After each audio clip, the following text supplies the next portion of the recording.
Jesus was in his early 30s, he was baptized by John. This simple act seems to have convinced him that he was the long-awaited Messiah. He was now a man with a mission that proved to be hugely popular with ordinary people. Though they said he consorted with thieves, prostitutes, and tax collectors, he also claimed to heal the sick and the infirm. Now archaeology and history are giving us a truer than ever picture of how and where he lived, and why he was seen as a threat to the establishment.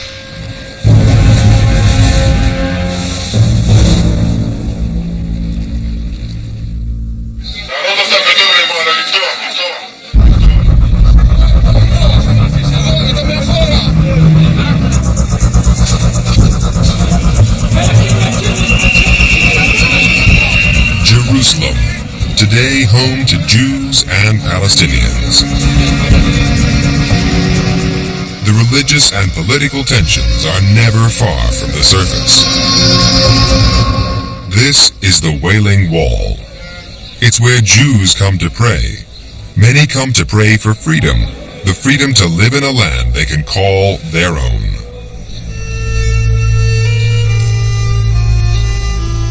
Historians now realize that 2,000 years ago, the Jews here also dreamt of freedom. In the time of Jesus, they are losing the land. They are losing it not only to the might of Rome, but they're losing it by taxation from the Caesars who are demanding more and more.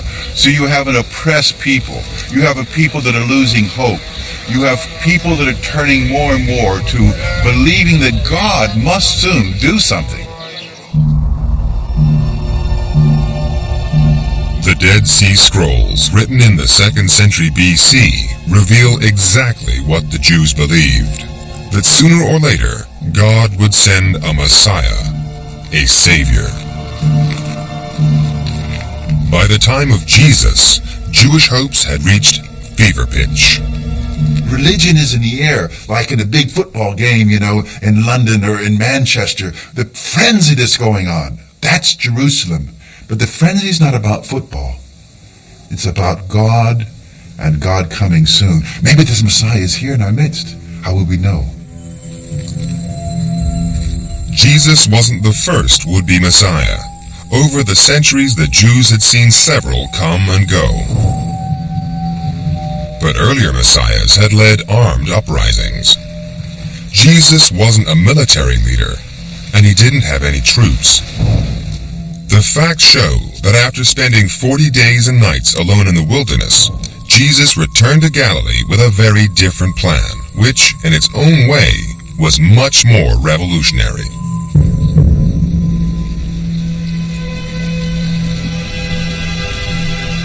Just 20 miles east from Nazareth, in the great lake known as the Sea of Galilee, Jesus picked his team, the disciples.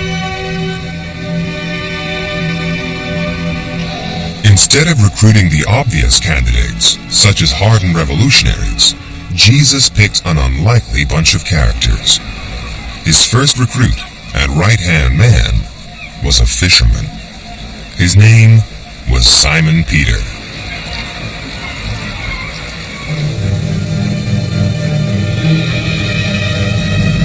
Thanks to a startling discovery here on the shores of the lake, we can now tell what kind of people fishermen like Peter were. In 1985, a severe drought caused the lake to drop to unprecedented levels, revealing an ancient and extraordinary find.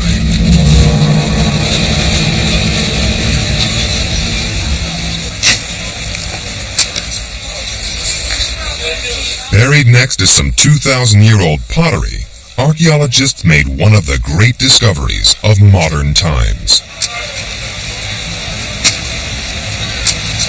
An ancient fishing boat. It was a delicate salvage operation.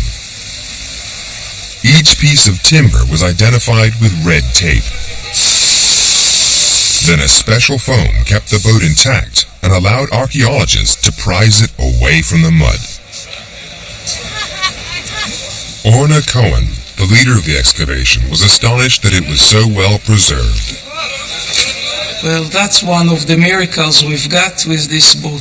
This boat was preserved only because very soon, or at the time it sank, it filled up with silt clay from a river nearby. This blocked in a very limited oxygen condition and slowed down all the bacterial activity. That's why it's been preserved so well. While the boat was slowly drying out in a chemical solution, radiocarbon tests were carried out to determine the age of the wood. It was dated between 40 BC and 40 AD.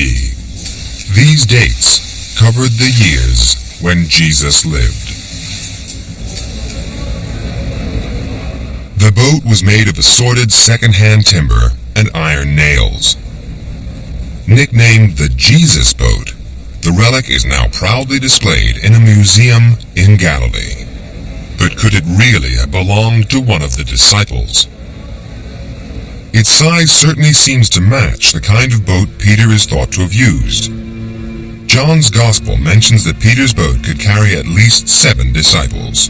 This boat is 26 feet long, big enough to carry that number.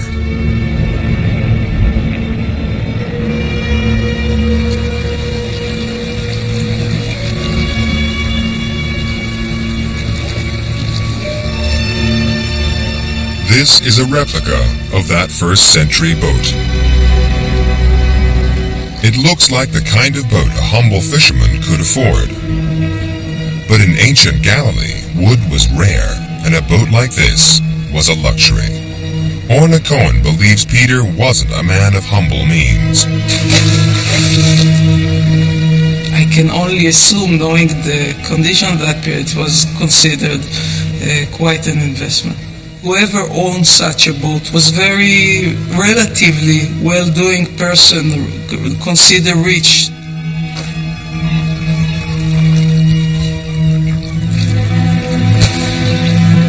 Jesus also enlisted Peter's brother Andrew and 2 more fishermen, James and John.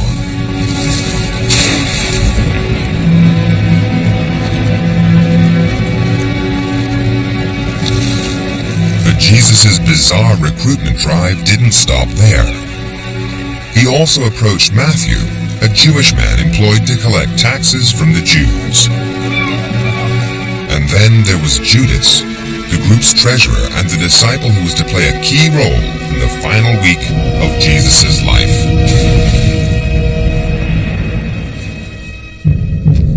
Jesus underlined his unusual approach by breaking with the tactics used by previous would-be messiahs. Earlier revolutionaries hid in caves or lived on the run. Instead, the Gospels say Jesus and the disciples lived openly in a fishing town called Capernaum.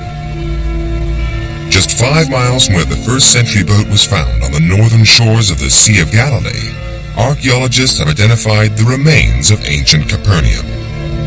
It's become a shrine for pilgrims, a chance for them to recall many of the gospel stories set in Capernaum.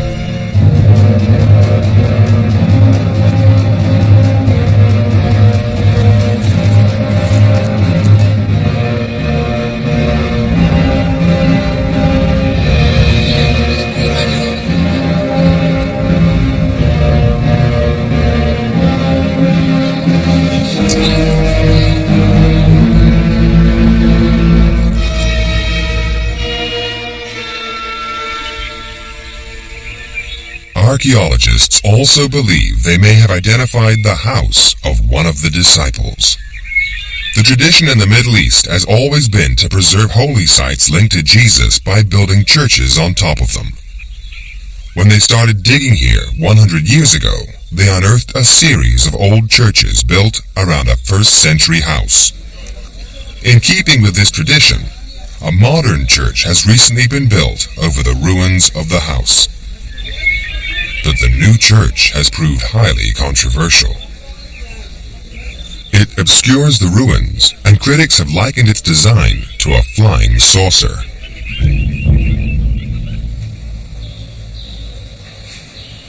But but its supporters argue that at least this time the ruins have been kept intact. They can just be glimpsed through a glass floor. The church has also been suspended on pillars, allowing visitors another partial sight of the ruins.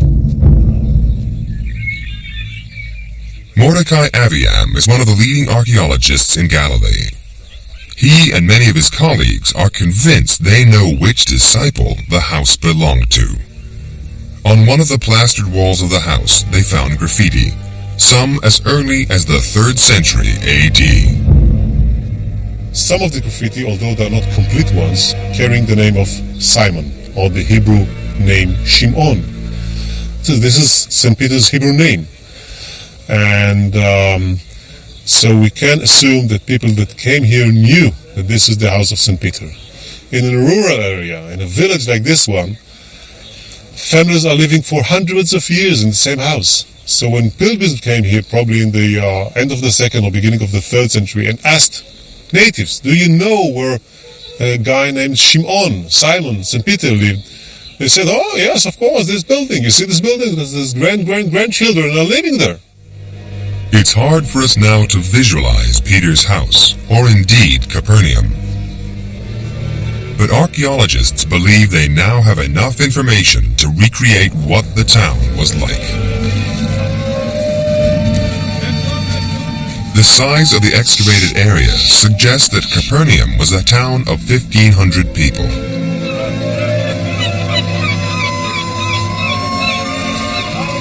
No evidence has yet come to light of where Jesus lived.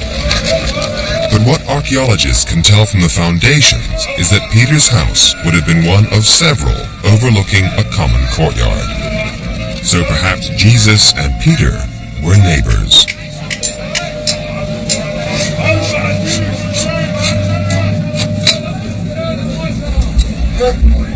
Around the courtyard, people would have continued with their daily tasks, such as baking bread or carpentry.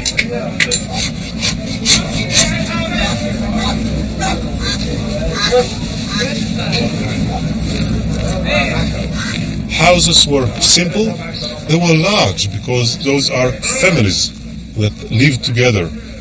The elders and their sons and daughters and their wives and husbands and their children all lived in one large building, as it is in villages nowadays here in Arab villages or other villages in other places in the world. Women were thought inferior to men at the time, yet the Gospels say that Jesus included Mary Magdalene and at least 5 other women among his close followers. He is the only teacher we know of from antiquity who includes women into his group. John talks about him talking with a Samaritan woman. And good gracious alive, are the disciples depressed by this? What is the matter with this man?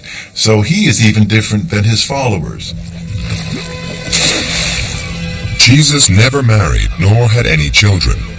His disciples were his immediate family. They weren't exactly going to bring the Roman army to its knees. But the number of disciples he picked is a clue that Jesus wasn't targeting the Romans. The number 12 was no accident. It harked back to the 12 tribes who originally founded Israel. People at the time would have understood the symbolism. Scholars believe Jesus was calling for a fresh start. He wanted Israel to go back to the ideals of its founding fathers. In that world, the Jews of the 1st century, who are just as hungry for justice as people today are, believed passionately that the God of all the world was the God of justice. Therefore, if this God finally did what he'd promised, they would get justice and peace and mercy. That was what Jesus was basically offering them. That put Jesus on a collision course, not with the Romans, but with the Jewish authorities in Jerusalem.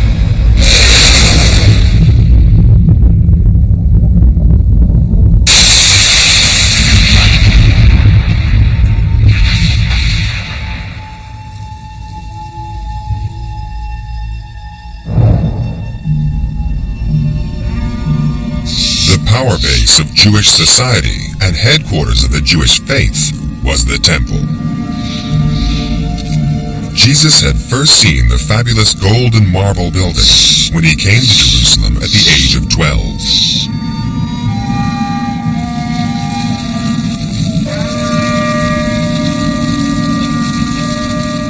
The temple was run by a caste of Jewish priests. These are the people whom Jesus takes issue with. Several ancient texts vividly describe their duties. Every day, at dawn and at dusk, they drew lots to make their sacrifice of pure white lambs to God. The sacrificial blood was then taken into the sanctuary and sprinkled in front of a large curtain.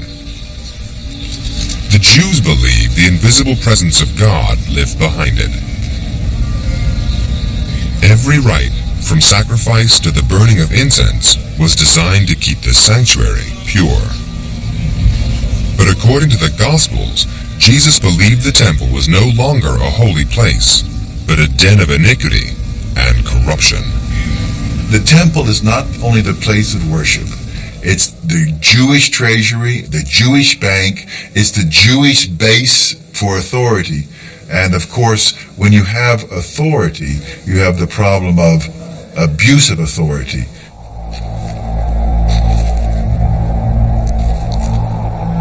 Jesus was to become a fierce critic of the temple system, but he wasn't alone. Hanan Eshel, a Hebrew archaeologist, has found in the Dead Sea Scrolls evidence of widespread discontent. The scrolls were the work of a Jewish sect called the Essenes. They had walked out of Jerusalem in protest of the power of the temple priests and set up a rival community in Qumran, 20 miles away on the shores of the Dead Sea. If you needed incense for the altar, then you have to make it. They wouldn't tell it to anybody else in order that will be bought from their family. And the people in Qumran, in their scroll, they would criticize the priest for keeping those secrets and taking as much money from the temple budget as possible.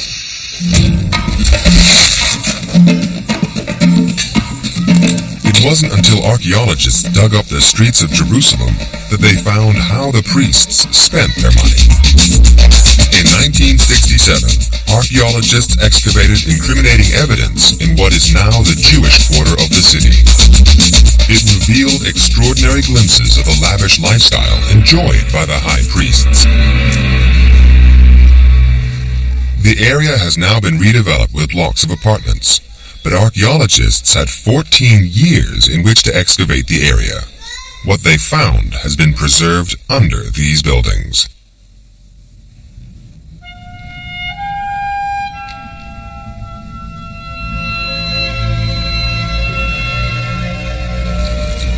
The remains of a large first-century house.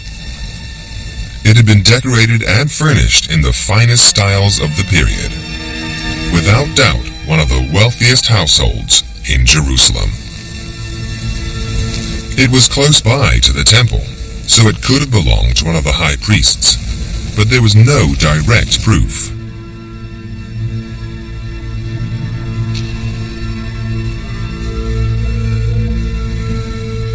Then archaeologists found this. A ritual bath. It was used for daily purification. The Jews believed that contact with a corpse, a dead animal, or with bodily fluids such as blood made them ritually unclean. Jesus himself would have had regular ritual baths. Like most Jews, he would have used public facilities. Every town had one. A few could afford their own private ritual bathroom. But this palatial house had several. That could only mean it must have belonged to one of the top priests. To make sure they never mingled with common people, the priests even had a private bridge linking their mansions to the temple. The rest of the people, including Jesus, walked beneath them. But that was only half the story. There's also evidence that the priests were manipulating Jewish purity laws in order to keep undesirables down. Before Jews could enter the temple, they had to purify themselves. Ronnie Reich is one of the leading archaeologists excavating around the Temple Mount. He's come to the conclusion that in the time of Jesus, the concern with purity had become an obsession.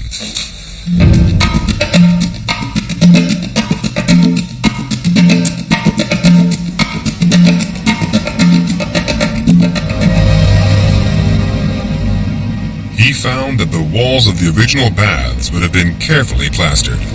Today, only the bare rock and stone walls remain. This ritual bath is just one of more than 100 Ronnie Reich has found around the Temple Mount perimeter. And it wasn't just body and soul that needed purifying.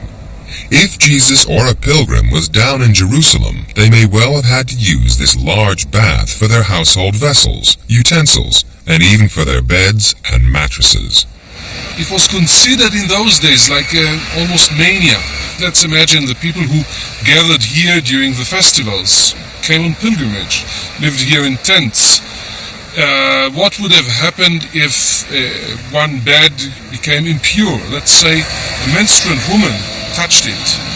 It's impure. Somebody coming back from the cemetery and touched it, then they had to purify that particular mattress. This could have been done here. But no matter how many ritual baths they took, Jewish laws stopped some people from going into the temple.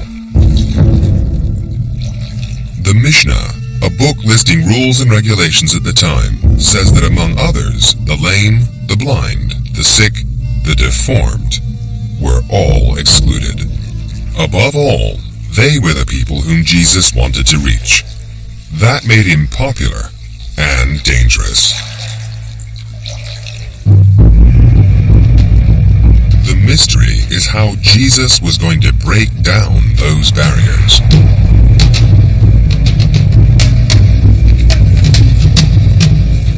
The Gospels claim that Jesus went traveling around Galilee and Judea, curing the incurable.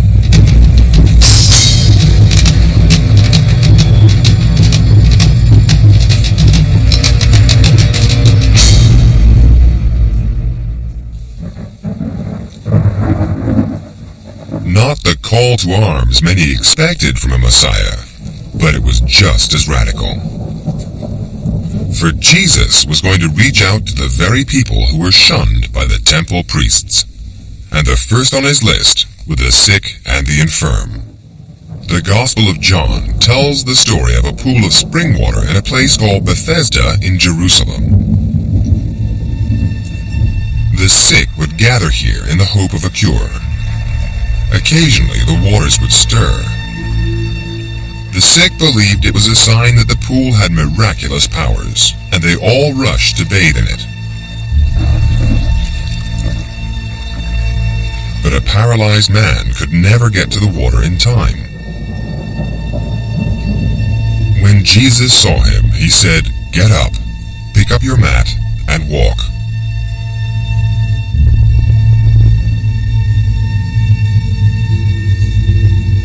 When the paralyzed man was asked who had healed him, he replied he had no idea.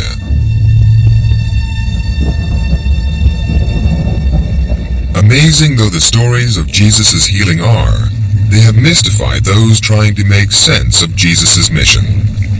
Did Jesus really have a gift for healing? And how could this possibly help his cause?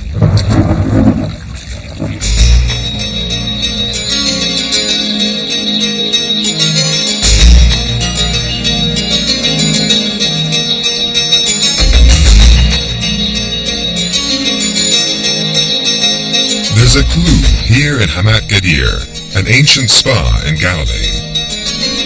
Archaeologist Joe Zayas says the baths are proof of the huge demand for healing in antiquity. You have to realize that health, sickness is something which everyone was concerned about. I think even more so back then. Life was difficult. 50% of the people died before the age of 18. Most people died by the time they were in their 30s. People would come here to bathe in springs for many different reasons, everything from leprosy to arthritis. The sick and the infirm were a sizable group of outcasts. That's why Jesus was targeting them.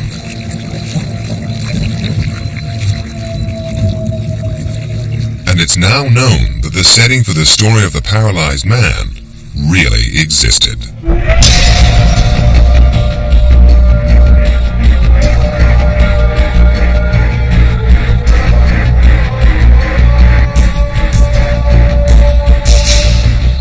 Although there are no pools called Bethesda in Jerusalem today, archaeologists knew where to look, thanks to John's Gospel, which says that Bethesda was just outside the Sheep Gate.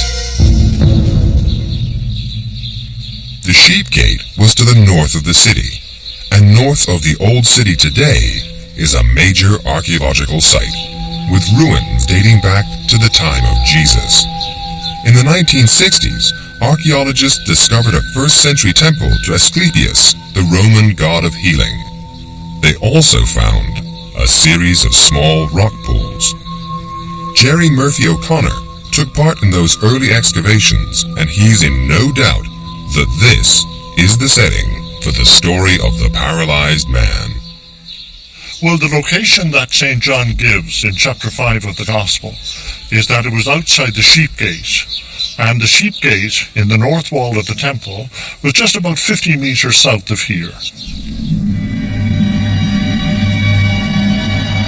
In front of the Sheep Gate, the Romans had built 2 large pools. These were typical Roman baths where ordinary citizens could come and bathe. That was in the daytime. The sick would come out at night, but they headed for a place behind the twin pools, to where the Romans had also built a small temple to the healing god Asclepius. And beneath it would have been a whole series of little baths like this. That is essential to the Asclepius cult. And that's exactly where you'd expect sick people to congregate. That is the context of the miracle story. While archaeology can authenticate the setting of the healings, it can't prove whether Jesus could actually heal. But it is certain that many people believed he could. Wandering healers were a common sight in ancient Israel. 12 miles north of Nazareth, in the Palestinian town of Araba, is the tomb of another Galilean healer. Hanina ben Doza was a near contemporary of Jesus. His tomb is still revered, for like Jesus, people believed he could heal the sick. Rabbis wrote that families with sick children sought his help. Hanina's story shows that there were exceptional men around who were believed to have the gift of healing. But in one key respect, Jesus was different. Jesus was executed. The only explanation is that he was seen as a threat. Historians now believe that unlike Hanina ben Doza, Jesus used his gift of healing to defy the temple system. On one occasion, after curing a leper, Jesus says to him to go to the temple priests and make the offerings set by the law.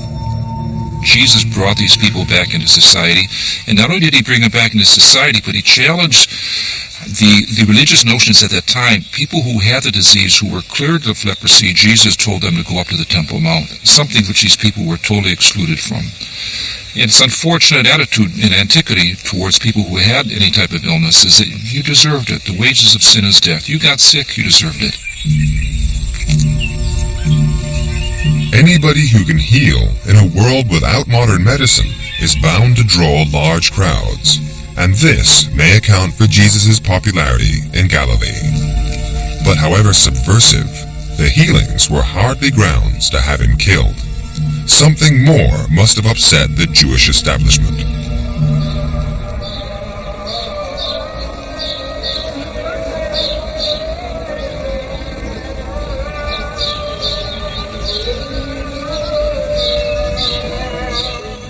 These are the ruins of Jerash, in Jordan, a Roman city built in the 1st century AD. It was built from taxes collected in occupied provinces such as Judea. The tax burden under Roman administration was in fact crippling. The money was brought in by Jewish tax collectors. According to historians, in the time of Jesus, the taxman was especially despised. In any society, and so today, people who go around collecting taxes get a bad press, and we all know that we've got to pay tax, but we don't like the people who come and do it, just like we don't like parking attendants and that sort of thing, so we feel they're an intrusion on our liberty. However, that was compounded by the fact that the taxes were being collected for Rome, and the ordinary Jewish people resented that because they were rich and powerful, and they thought, why should we pay more money to them? They've already got a lot. But tax collectors not only did the Romans dirty work, they made matters worse by keeping a cut for themselves. In the eyes of many people, not least the religious authorities, this made them sinners and outcasts. But Jesus welcomed these sinners. Matthew, for example, one of his disciples, was a tax collector. In fact, the Gospels say that Jesus shared meals and feasts with all manner of sinners. Sometimes, these included prostitutes.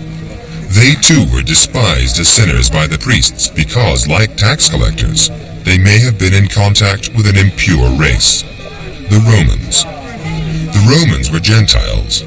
They hadn't been circumcised, like Jews. A good Jew is not to be seen with a harlot. He's accompanying her. She's with him. And of course you can imagine the rumors. He goes to the people that are marginalized, not only the tax collectors, but the people who aren't considered important. Only the temple priests, acting on behalf of God, could forgive sinners. But Jesus shocked everyone by taking matters into his own hands.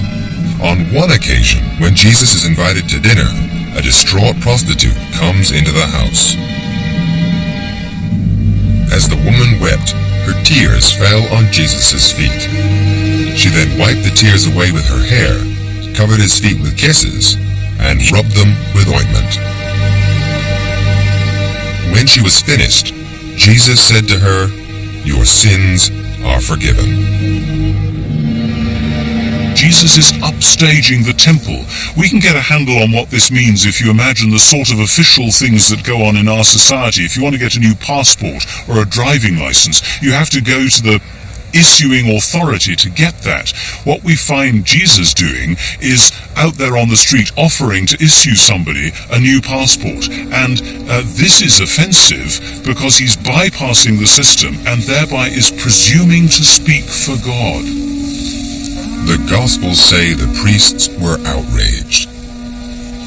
But Jesus replied that he was simply following the Jewish law, which said that you should love your neighbor as you love yourself. Jesus' actions must have rattled the temple priesthood. Anyone in that world which is so volatile and politically unstable, anyone who calls together large crowds is bound to be regarded as a threat. When they then, on top of that, see what he's doing and how this is somehow functioning as an overturning of the social world and the normal structures they're used to, and Jesus must have been regarded as a dangerous character.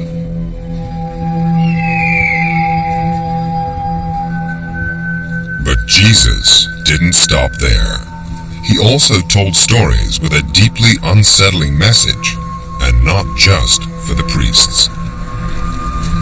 One of the best-known stories told by Jesus is the parable of the Good Samaritan. There was once a Jewish man, he began, a traveler, who was attacked by a thief and left for dead on the road. One priest saw him and passed him by. Then a Levite came his way, and also left him.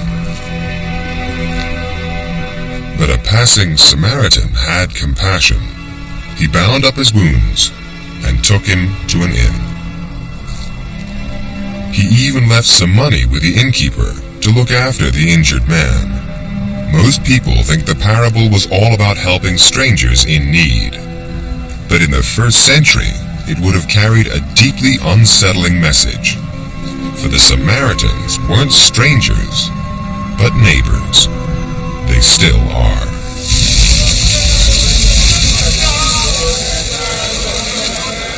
The descendants of the Samaritans live in Samaria, between Jerusalem and Galilee. This is their annual Passover festival, when they sacrifice lambs which are then cooked in special pits.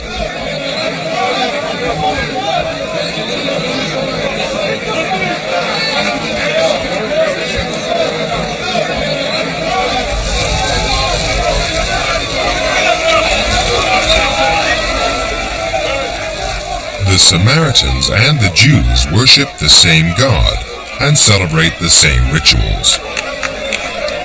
But long before the time of Jesus, there was a major split, and Jews and Samaritans became enemies. This was the real meaning of the parable. Loving your neighbor also meant loving your enemy. Jesus was trying to break down barriers that separated people. All these tremendous barriers. Jesus is a barrier breaker. Now, when you attack a barrier, you run into the problem of being destroyed by its collapse.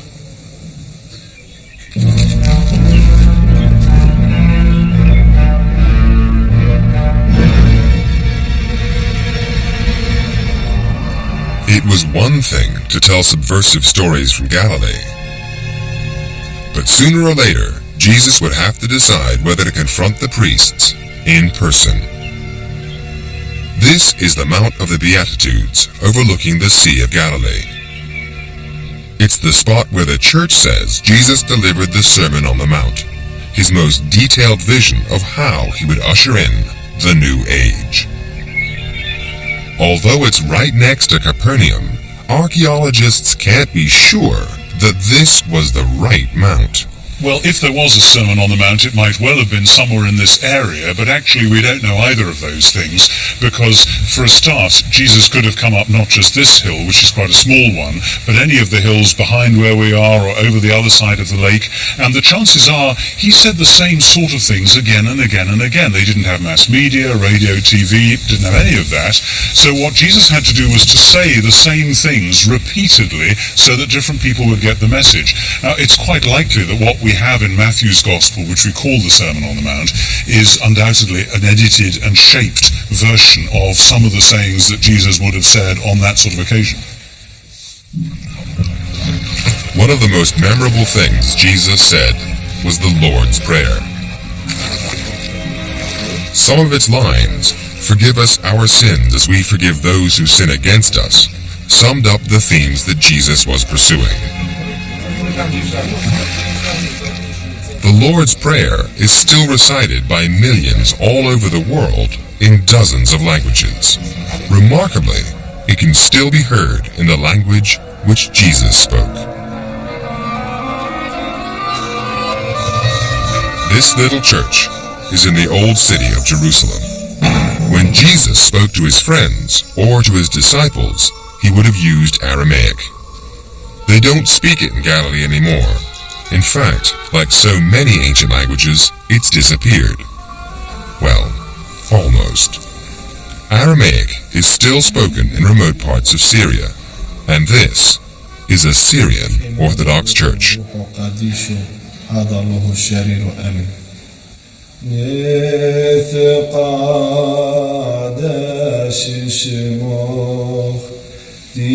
This is the closest we are ever likely to get to hearing the sound of Jesus, the sound of the Lord's Prayer in Aramaic.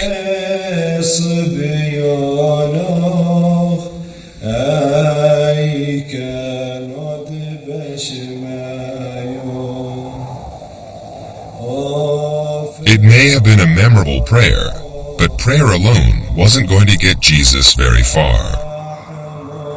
So he tackled the question that was on everyone's mind, the use of violence. Jesus was uncompromising. If anyone hits you on the right cheek, he said, offer him the other as well. Often in the Sermon on the Mount we come upon sayings which puzzle us initially because it sounds as though Jesus is saying just be a doormat and let people walk all over you. Turning the other cheek is one example, but that's not what it's all about. According to Tom Wright, Jesus was using the expression as a metaphor for pacifist or non-violent resistance. If I give someone a blow on the right cheek, it'll be with the back of my right hand. And many scholars have suggested that that is a demeaning, dismissive sort of thing to do, which is what you do to a slave or a child or, alas, in that culture, a woman. So that to say, okay, now hit the other cheek is a way of saying, hit me again if you want, but this time do it so that we're equals. It's a way of reaffirming one's own dignity, often with a kind of wry humour at the expense of the bully who's putting you down.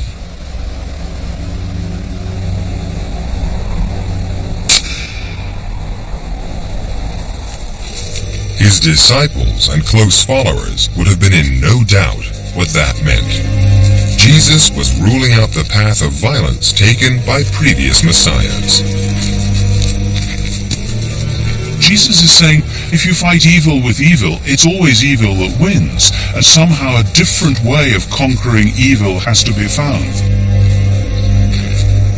No leader, no prophet in Jewish history had spoken in such terms.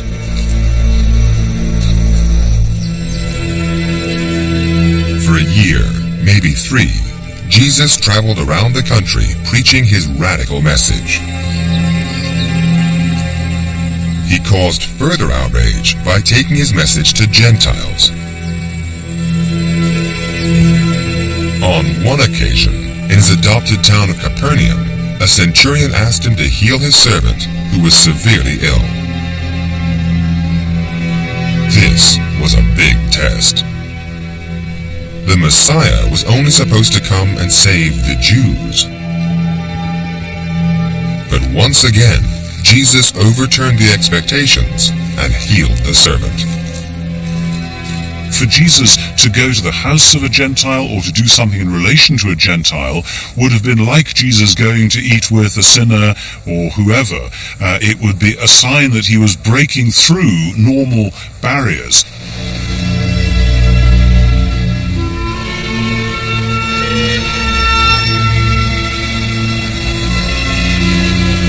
If that's all it took to right the wrongs he saw in Jewish society, then Jesus could have stayed here in Galilee, healing the sick and telling parables.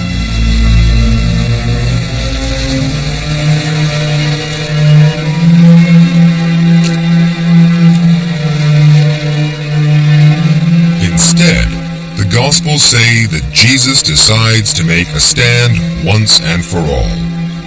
He told his disciples that there was no time to lose. They had to leave their possessions, their boats, even their families, and follow him.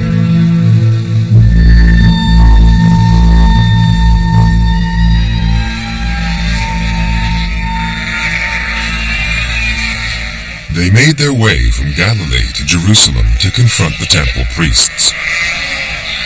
As they journeyed down, the disciples may well have wondered how on earth Jesus was going to do it. So far, Jesus had used the symbolic power of healings and parables to undermine their authority. But that was in the relative safety of Galilee.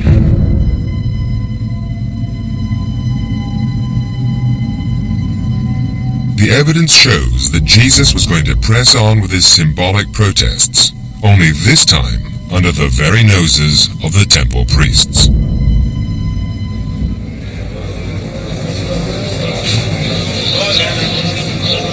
Much like religious Jews today, first-century Jews were steeped in the sayings and prophecies of their ancient scriptures. And everyone knew that some of them foretold the coming of God and the Messiah. They even spelled out how the arrival of God could be recognized. His arrival would be heralded by a Messiah riding into the city on a donkey. Riding on on a donkey comes from the prophet Zechariah, which speaks of a king who will come as a man of peace rather than as a man of war. And there are other prophecies which speak about him coming through this east gate. The evidence from the Gospels is that Jesus decided to throw down the gauntlet and challenge the priests by entering the holy city in the way spoken of by the prophecies. If Jesus had walked into Jerusalem, no one would have batted an eyelid. But Jesus makes a point of riding in through the fabled East Gate.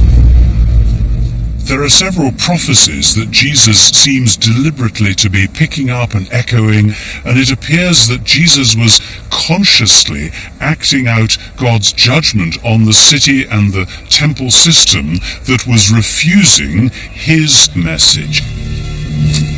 The priests would have been outraged. Who did Jesus think he was? The Messiah? God himself?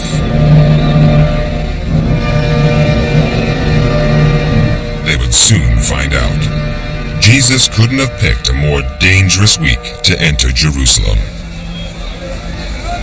The Gospels say that he arrived in time for Passover, the festival when Jews to this day remember the flight of the Hebrews from Egypt.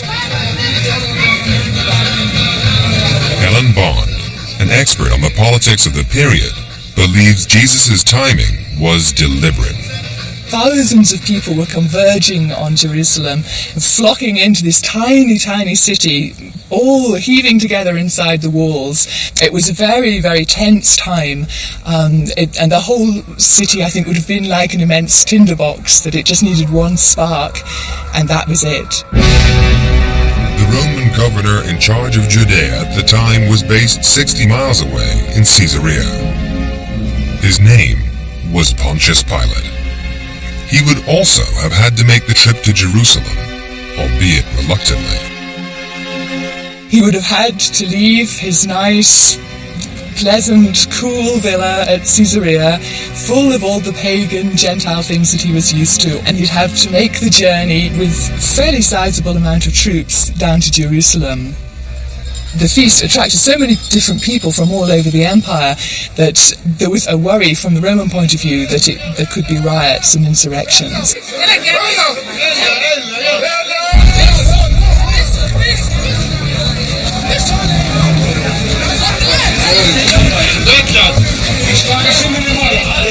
It wasn't a good time to have rebels and would-be saviors kicking up a fuss.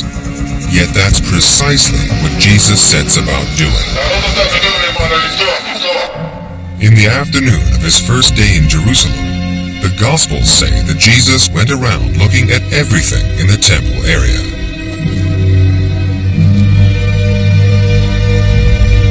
He would have gone up these steps and in through a double door, just here on the southern wall. A long tunnel led from the southern gate towards the money changers' courtyard.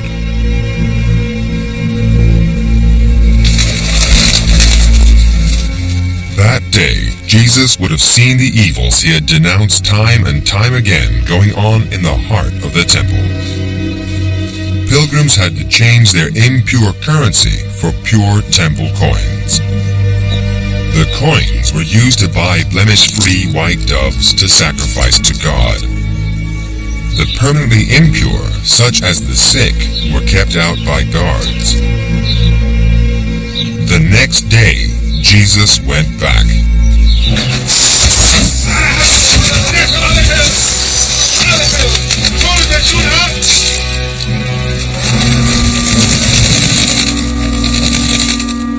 I think a lot of people, when they read the story about Jesus and the money changers, think that it's just like having a shop in a cathedral or something like that, and they think, oh, this is terrible, having commerce on this sacred turf.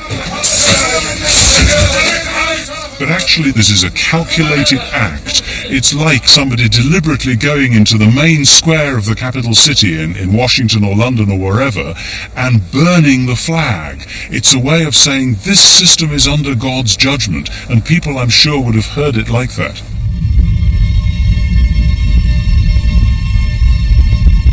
Everyone including Jesus, knew the temple priests wouldn't tolerate any more insults. Pontius Pilate, too, would have been alerted to the disturbance. Had Jesus lost his mind? It couldn't be ignored. For pilgrims who come for the first time in their lifetime to Jerusalem, and they come with some kind of leader from the Galilee, and that's what the leader does. Then we'll talk about this. And that's exactly what the priest didn't want it to happen.